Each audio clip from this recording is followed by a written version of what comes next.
Hey guys, how's it going?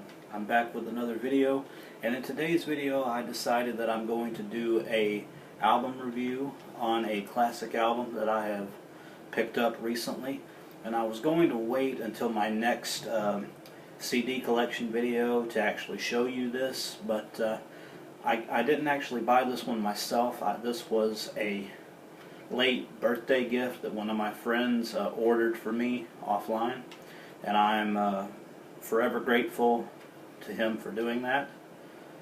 But this is going to be my very first classic album review on this channel.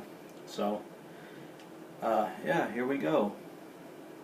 And the album is Purple by Stone Temple Pilots. Now, I don't know if I'm going to go over every single track on the album. Instead, I think I'm just going to go over the songs that I liked the most and really give you guys who may have never heard this album before just an overall sneak peek as to what I think you'll like about it. But I will, however, go over the track listings, and I got to get the booklet out because the back of the album doesn't have the songs on the back like most album cases do. So I'm just going to get the booklet out and read them off to you.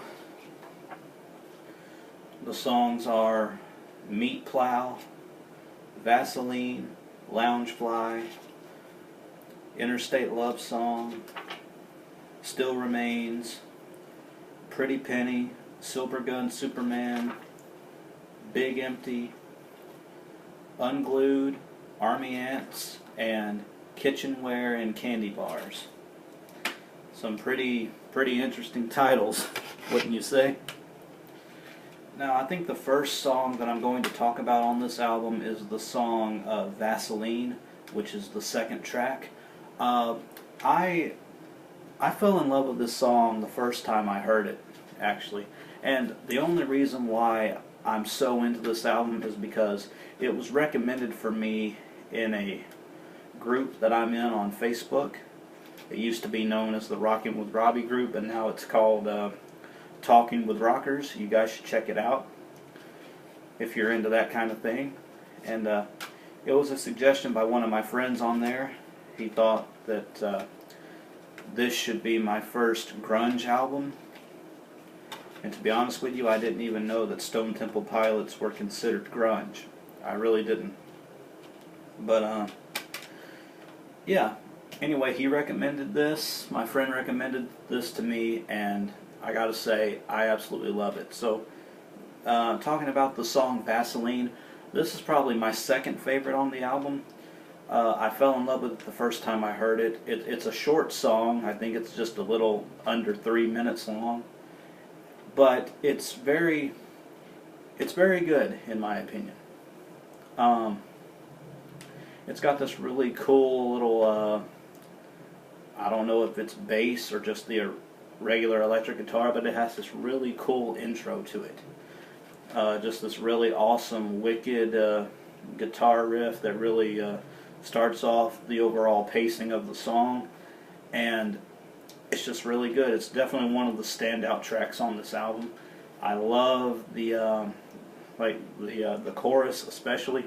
The choruses on a lot of these songs are really what stand out to me, and you guys know I'm a sucker for a catchy chorus and catchy lyrics and whatnot. So yeah, Vaseline is definitely right up my alley, and I love the way that Scott Weiland, who is the lead singer, who has since he passed away a couple of years ago, so rest in peace, Scott Weiland.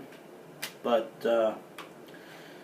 yeah, I just love the way that Scott Weiland's voice sounds on this, not only this song, but this album overall. It's very raspy, very gruff, very low in places, and I really love that. It really brings another element to how the album is. The album is very gruff, very raw, very, I guess, gnarly would be the right word.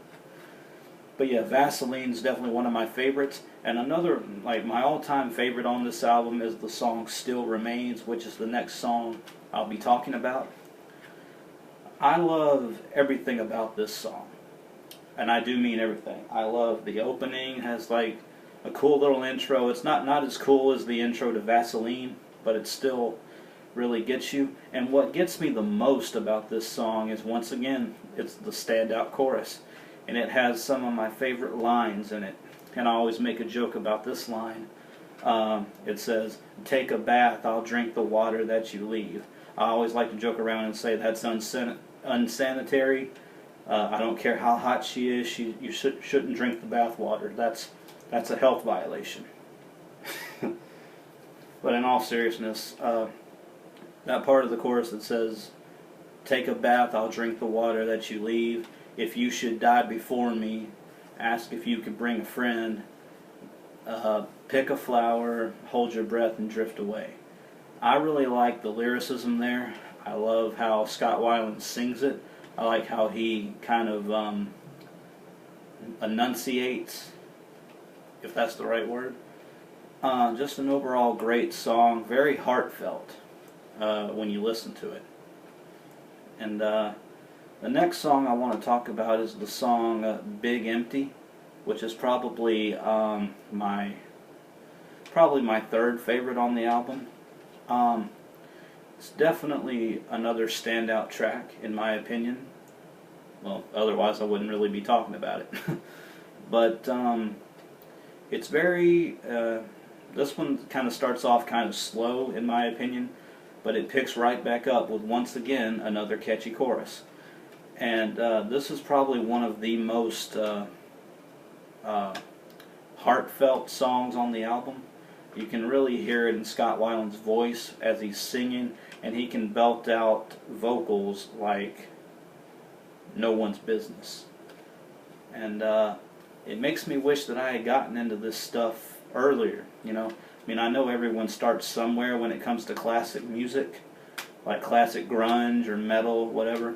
I wish I would have given it a chance a lot sooner than I have, but I'm not disappointed. Those are my top 3 tracks on this album, but don't misunderstand what I'm saying. This album is an overall fantastic grunge album.